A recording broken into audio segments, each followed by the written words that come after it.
Hello बच्चा party, how are you all. Welcome back once again. आज हम करेंगे question number 9 of exercise 10.2।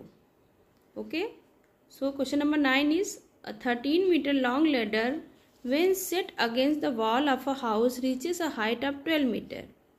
How far is the foot of the ladder from the wall. Okay,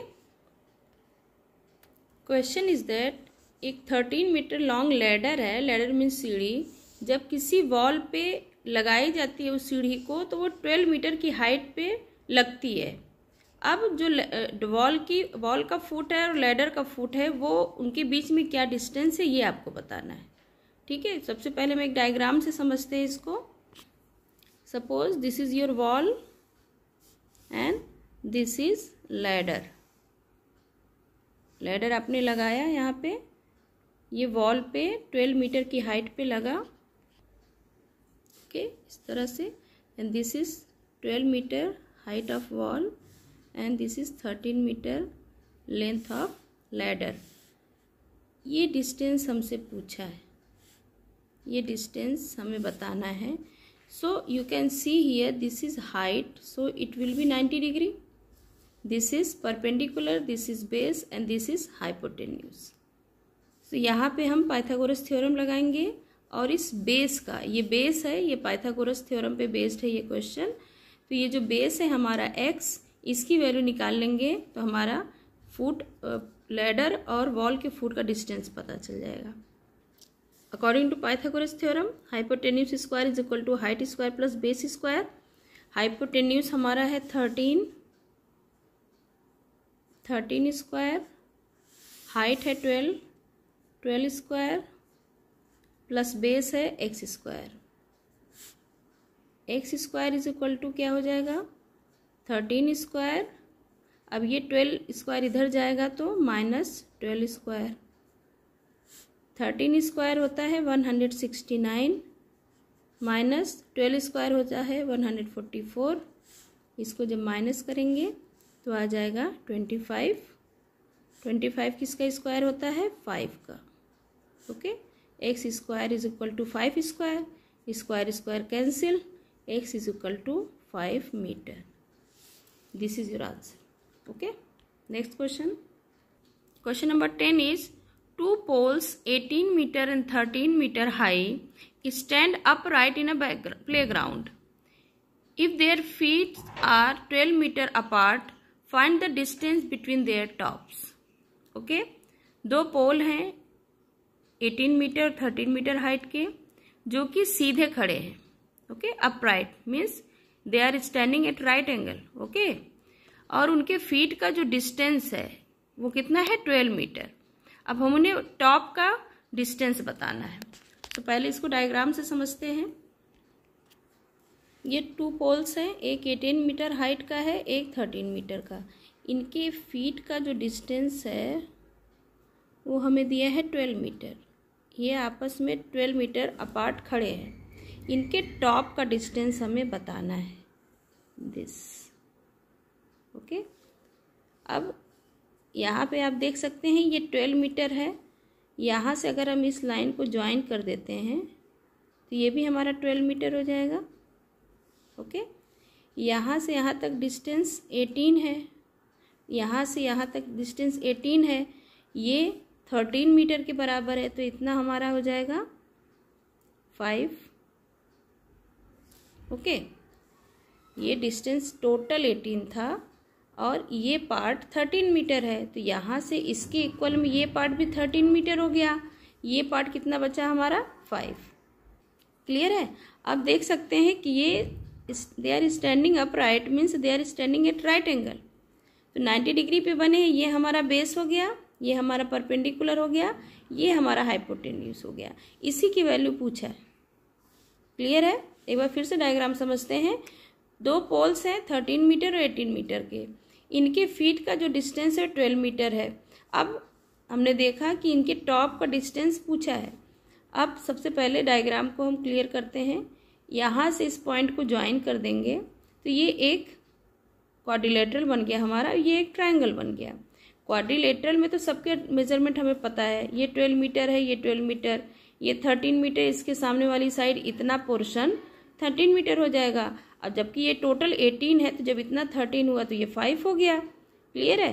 तो अब हमें मिल गया ये राइट एंगल ट्रायंगल। अब राइट एंगल ट्रायंगल में हमसे हाइपोटेन्यूज की वैल्यू पूछा है, वो निकालते हैं with the help of Pythagoras theorem.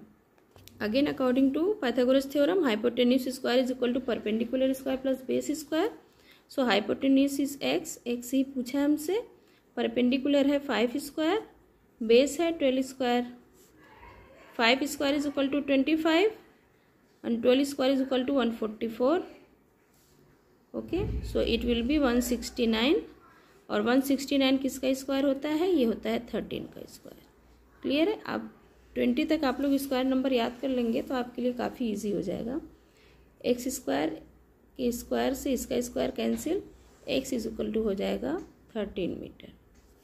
Okay, this is the distance between their tops. Moving to the next question, question number 11. A man goes 13 meter due north and then 40 kilometer due east. How far away is he from his initial position? Okay, means जब एक आदमी है जो अपने north 30 kilometre जाता है, फिर वहाँ से ईस्ट 40 किलोमीटर जाता है। अब वो अपने इनिशियल पोजीशन से उसकी डिस्टेंस हमें बतानी है। ओके, सो इसको पहले डायग्राम से समझते हैं। जब भी डायरेक्शन की बात होती है तो समझिए आप यहाँ सेंटर पे हैं, आपके आगे नॉर्थ है, ये साउथ है, इधर ईस्ट होता है और इधर वेस्ट होता है। ओके, सो यहाँ पे एक आदमी है जो अपनी इनिशियल पोजीशन पे खड़ा है, वो नॉर्थ में पहले जाता है, नॉर्थ जाता है 30 किलोमीटर, फिर वहाँ से ईस्ट जाता है 40 किलोमीटर। अब इनिशियल पोजीशन से इसके फाइनल जहाँ वो पहुँचा है उसके बीच का डिस्टेंस पूछा है। क्लियर है? ये आपसे पूछा है एक्स। तो यहाँ पे देख सकते हैं हम लोग, इसलिए ये नॉर्थ से फिर ये ईस्ट गया तो इसने 90 डिग्री का टर्न लिया यहाँ पे। ठीक है, ये 90 डिग्री होता है इन डायरेक्शन के बीच में, हर जगह 90 डिग्री का टर्न लिया। 90 डिग्री का टर्न ले लिया तो आप देख सकते हैं कि 90 डिग्री के अपोजिट जो साइड होती है वो हाइपोटेन्यूज होती है। ये बेस हो गया, ये परपेंडिकुलर हो गया। इसको हम फिर पाइथागोरस थ्योरम के हेल्प से these are some applications of Pythagoras theorem. आपको इस तरह के एप्लीकेशंस मिलते रहेंगे। अगर 90 डिग्री मिल गया आपको, हाइपोटेन्यूज या बेस या परपेंडिकुलर है उसमें, तो आप उसको पाइथागोरस थ्योरम की हेल्प से ही फाइंड आउट कर सकते हैं। Okay, so let's do the solution. Hypotenuse square is equal to perpendicular square plus base square. Hypotenuse is x, perpendicular is 40 square plus base is 30 square. 40 square is equal to 1600, 30 square is equal to 900, this is 2500। Okay, x square is equal to 2500। X square is equal to ये 50 का 25 का square कितना, किसका square होता है? 5 का, और 0 0 means 100, तो ये हो गया आपका 50 का square. Okay, so square square cancel, x is equal to 50 kilometre. Okay, so question is how far away is he from his initial position? He is 30 kilometre away. Next question, using Pythagoras theorem find the length of the second diagonal of rhombus of side 5 centimetre having one of its diagonal as 8 centimetre. Okay, so rhombus क्या है? Rhombus है जिसकी चारों side equal होती हैं। तो एक side का 5 सेंटीमीटर दिया है, मीन्स उसकी चारों साइड 5 सेंटीमीटर की होंगी। और रोम्बस में 2 डायगोनल होते हैं। ठीक है, एक डायगोनल का मेजरमेंट दिया है 8 सेंटीमीटर, दूसरे डायगोनल का मेजरमेंट हमें बताना है। और उसको कैसे बताना है? पाइथागोरस थ्योरम का यूज़ करके। सो पहले डायग्राम से समझते हैं। एक बात क्लियर कर दूं कि रोम्बस के जो डायगोनल होते हैं वो 90 डिग्री पे बाइसेक्ट करते हैं। ठीक है, एक तो वो बाइसेक्ट करते हैं, एक दूसरे को दो इक्वल पार्ट में डिवाइड करते हैं, और second thing is they are bisecting each other at 90 degree. Clear है? So suppose this is a rhombus A B C D, okay, and A C and B D are diagonals. So अगर हम किसी को भी ले लेते हैं, किसी भी एक डायगोनल का मेजरमेंट लेते हैं 8 सेंटीमीटर, सो आप यहाँ देख सकते हैं बाइसेक्ट करते हैं। ये हो गया हमारा initial centre point O. Bisect करने का मतलब ये AC का जो मेजरमेंट दिया है ये 8 सेंटीमीटर है, तो इसका मेजरमेंट ये हाफ डिवाइडेड हो गए 4 और ये 4 हो गया। ठीक है, हमसे ये मेजरमेंट पूछा है, ये BD मेजरमेंट हमें निकालना है। ईच साइड दिया है 5 सेंटीमीटर, सो 5 सेंटीमीटर इसका मेजरमेंट लिख लेते हैं।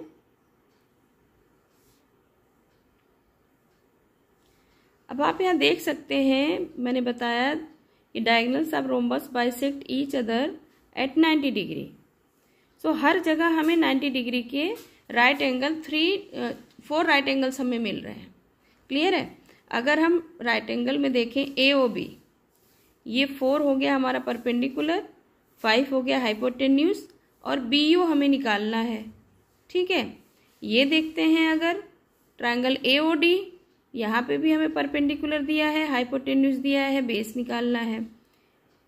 सिमिलरली BOC एंड COD सब में वही काम करना है, हमें बेस ही नहीं पता है। अब देखिए, हमें AC पता है 8 सेंटीमीटर, BD नहीं पता है, तो BD क्या कर सकते हैं हम, BO प्लस OD करेंगे तो हमें BD पता चल जाएगा। यहाँ पे भी हमें बेस नहीं पता, यहाँ पे भी हमें बेस नहीं पता। ठीक है, अब इतना लंबा कैलकुलेशन करेंगे नहीं कि इसको भी निकालें इसको भी निकालें। आप यहाँ देख सकते हैं कि BO और OD इक्वल है, क्योंकि diagonals of rhombus bisect each other at 90 degree. 90 degree पे बाइसेक्ट करते हैं, मीन्स ये हाफ पार्ट में डिवाइड करते हैं एक दूसरे को, तो BO हो जाएगा OD के इक्वल, AO हो जाएगा OC के इक्वल। क्लियर है? अब हम अगर BO की वैल्यू निकाल लेते हैं, उसका डबल कर देंगे तो हमें BD पता चल जाएगा। सॉल्व करते हैं इसको। सो आप कोई भी ट्रायंगल ले सकते हैं। मैंने लिया ट्रायंगल AOB, AB का मेजरमेंट दिया है 5 सेंटीमीटर, OA दिया है 4 सेंटीमीटर, एंड OB का हमसे पूछा है। तो पाइथागोरस थ्योरम का यूज करेंगे तो ये हो गया हमारा हाइपोटेन्यूज, ये परपेंडिकुलर, ये बेस। तो इसको लिखते हैं, हाइपोटेन्यूज हमारा क्या हो गया, AB square is equal to OA square plus OB square. Okay, ये हाइपोटेन्यूज, ये परपेंडिकुलर, ये base. Hypotenuse square is equal to perpendicular square plus base square. OB का निकालना है हमें, तो OB के फॉर्म में इसको कन्वर्ट कर लेते हैं। OB square is equal to क्या हो जाएगा, AB square minus OA square. Okay, AB square हमारा कितना है 5 स्क्वायर, OA कितना है 4 स्क्वायर।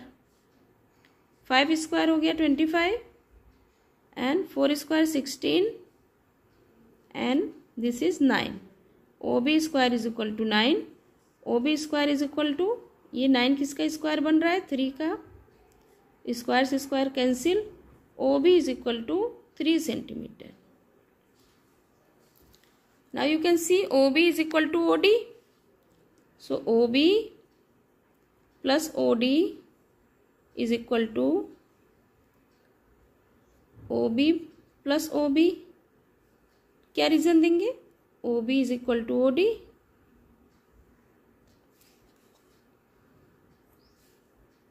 OB हमारा 3 सेंटीमीटर है, फिर OB 3 सेंटीमीटर है, तो ये आ गया कितना, 6 centimetre.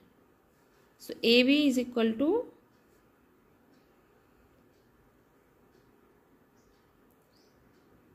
BD is equal to 6 centimetre.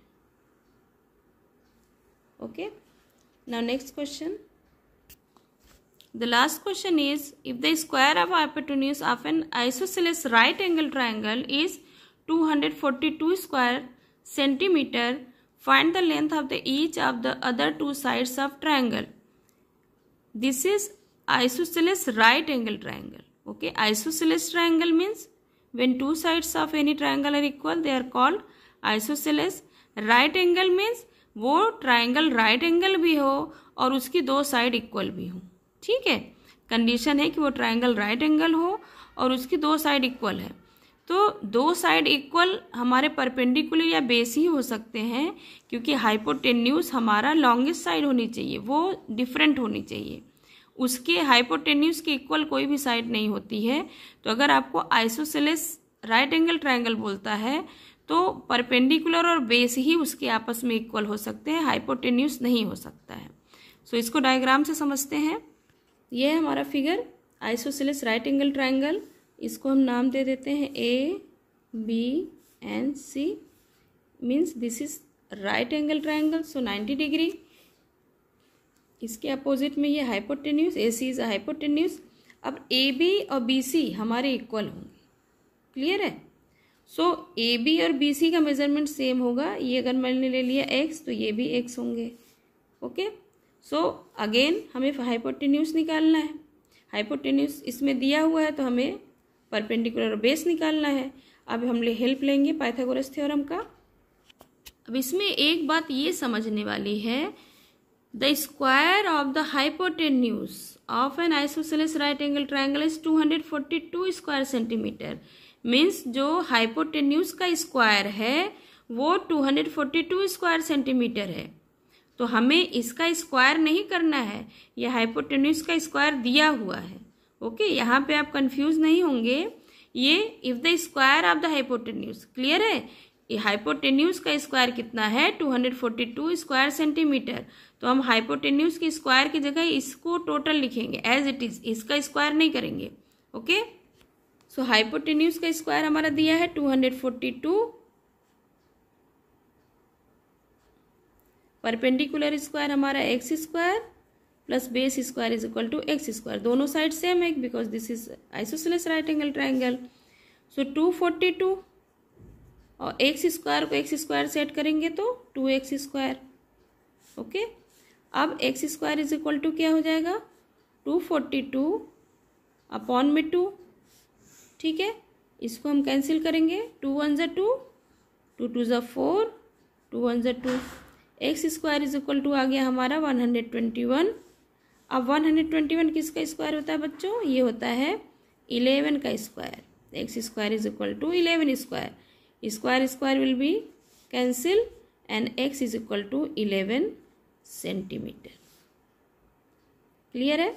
सो हमारा ए बी भी हो गया कितना 11 सेंटीमीटर एंड बी सी भी कितना हो गया 11 centimetre, because this is isosceles triangle. Okay, so this was about exercise 10.2। इसको अच्छे से प्रैक्टिस करिए, रिवाइज करिए, वीडियो को देख देख के जहाँ भी डाउट हो उसको क्लियर करिए। ओके, मिलते हैं नेक्स्ट वीडियो में। Till then take care, bye bye.